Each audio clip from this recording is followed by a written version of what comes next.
चेहरे को लेकर बिहार महागठबंधन में बड़ा विवाद अब खड़ा हो गया है। बिहार के कांग्रेस विधायक दल के नेता अजीत शर्मा ने दावा किया कि चुनाव के बाद सीएम चेहरा तय होगा और सीएम चेहरा राहुल गांधी और सोनिया गांधी तय करेंगे। इस पर आरजेडी एमएलए डब्ल्यू सिंह ने कहा कि यह पहले से तय है कि हम लोग कई लड़ाई तेजस्वी यादव के नेतृत्व में लड़े हैं और आज भी कल भी मुख्यमंत्री का चेहरा तेजस्वी यादव ही होंगे। कौन क्या बोलता है उससे मतलब नहीं है। हमको लगता है 2025 के चुनाव महागठबंधन एनडीए की सरकार बनेगी। आप लोग भी कह रहे हैं क्या कि इंडिया गठबंधन एकजुट रहेगा और इंडिया गठबंधन सरकार बनेगी। चुनाव बाद तय करेंगे क्या कि तेजस्वी सीएम होंगे या नहीं? नहीं, वो तो आदरणीय खड़गे साहब, आदरणीय राहुल गांधी जी तय करेंगे। हम कोई नहीं है तय करेंगे। हमने कहा जनता चुनाव जिताती है, वही बनाती है कौन विधायक बनेगा और कौन मुख्यमंत्री बनेगा, सब जनता उस हिसाब से चुन के भेजती है। हम लोग अभी तक जितनी लड़ाइयाँ लड़ी हैं वो हमारे नेता तेजस्वी जी के फेस पे ही लड़े हैं। और ये आज के दृश्य और परिदृश्य को देखिएगा तो बिहार में एक्सेप्टेड लीडर हैं तेजस्वी प्रसाद यादव, इसमें कहीं भी कोई शक नहीं है। आज जो मास को कनेक्ट करना हो, पब्लिक में जाना हो, जो पब्लिक फिगर उनका है, हमको नहीं लगता है कि कोई आज के डेट में उतना युवा और कनेक्टिंग नेता है। और उधर तेजस्वी को सीएम चेहरा बनाने पर कांग्रेस के एतराज पर अब बीजेपी और जेडीयू ने महागठबंधन पर चुटकी ली है। बीजेपी ने कहा कि महागठबंधन में सब कुछ ठीक नहीं चल रहा है। महागठबंधन में तो पहले तो आपस में एक तरह के ठगने का वातावरण है, लेकिन कल का दिन जिस प्रकार से कांग्रेस के नेताओं को तेजस्वी यादव ने भरे सदन में बेइज्जत किया, अपमानित किया और यहाँ तक कहा कि जो उनके पिताजी के समय में पहले जो सरकार थी वो इतनी नाकाम थी जिसके कारण उनके पिताजी के आने के बाद ही परिवर्तन हुआ। तो मेरा ये मानना है कि कांग्रेस इतना बेइज्जत, इतना अपमानित भरे सदन में होने के बावजूद भी आज भी उनके शागिर्द बनकर बैठी है। इससे ज़्यादा कांग्रेस के नेता कांग्रेस को अब गिरवी नहीं रख सकते हैं। कुछ नहीं, वहाँ पर भी उनको नेता मानने के लिए कोई तैयार नहीं है। एक बात कहते हैं कि कल वो भविष्यवक्ता बन रहे थे, भविष्यवाणी करने का काम मेरा है। हम उनकी टिप्पणी देख लिए हैं, उनको बिहार के मुख्यमंत्री का पद नहीं लिखा हुआ है। और वहीं बिहार में चुनाव से पहले टीका और टोपी पर राजनीति गरमा गई है। आरजेडी नेता तेजस्वी यादव ने टीका का हवाला देकर बीजेपी नेता और डिप्टी सीएम विजय सिन्हा को घेरने की कोशिश की, तो अब सत्ता पक्ष से जवाबी हमले तेज हो गए। बीजेपी ने कहा कि ये टोपी वाले लोग हैं, इसलिए इन्हें टीके से दिक्कत है। ये बताइए कि आप लोगों को टीका के लेकर परहेज क्यों है? तेजस्वी यादव ने कल टीका नहीं, टीका पर कोई सवाल नहीं किया है। उनका कहने का अर्थ दूसरा था कि वो टीका वाले लोग सामाजिक न्याय के लोगों को तंग करते थे, तबाह करते थे, और लालू यादव ने खुलकर सामाजिक न्याय के लोगों को साथ दिया। ये तथ्य था। आप लोग तोड़ मरोड़ कर चलाते हैं और सनातनी वो लोग नहीं है, सनातनी हम सारे लोग हैं और एनडीए के लोग बनावटी सनातनी हैं। टीका लगाने वाले झूठ नहीं बोलते, टीका लगाने वाले सच बोलते हैं। और सनातनी का पहचान होता है, देख करके उनको एलर्जी होता है, क्योंकि टोपी वाले उनको पसंद है, क्योंकि खुद टोपी लगाते हैं, मज़ार पे जाते हैं, मस्जिद पे जाते हैं, मदरसे पे जाते हैं, तो उनको लगा कि ये जो बोल रहा है वो झूठा है। यानी उनका पक्ष कहना है कि सनातनी लोग झूठे होते हैं। मैं कहता हूँ सनातनी कभी झूठा नहीं होता। धर्म का अगर कोई रक्षा करता है तो सनातनी करता है, हिंदू करता है।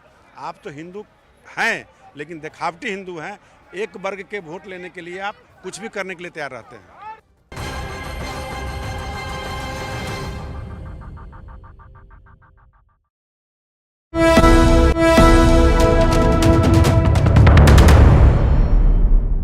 तेजस्वी यादव ने लालू राज के खामियाबियों के गुण यहां पर गाए, फिर जवाब में नीतीश ने उसी लालू राज की नाकामियां गिनानी शुरू कर दी।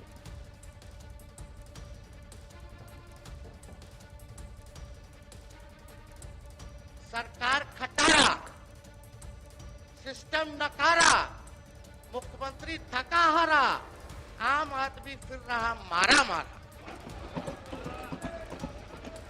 यही असलियत है महोदय, इस सरकार की 20 साल की असलियत यही है। हम बताते हैं 2005 से पहले का बिहार क्या था।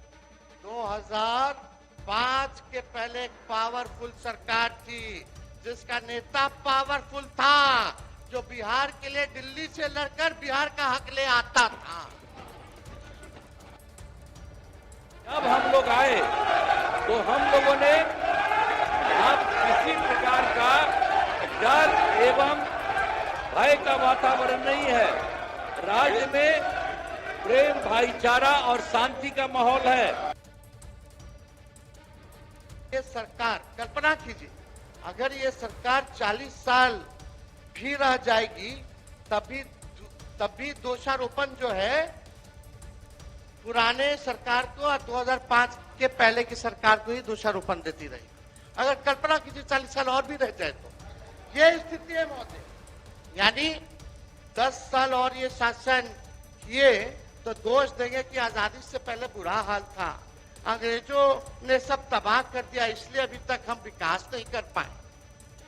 और 10 साल रह लेंगे, 10 साल दीजिए, तब कहेंगे कि 18वीं सदी में लोग बिहार में व्यापार और कृषि क्षेत्र में को मजबूत नहीं कर पाए, इसलिए हम विकास नहीं कर पाए।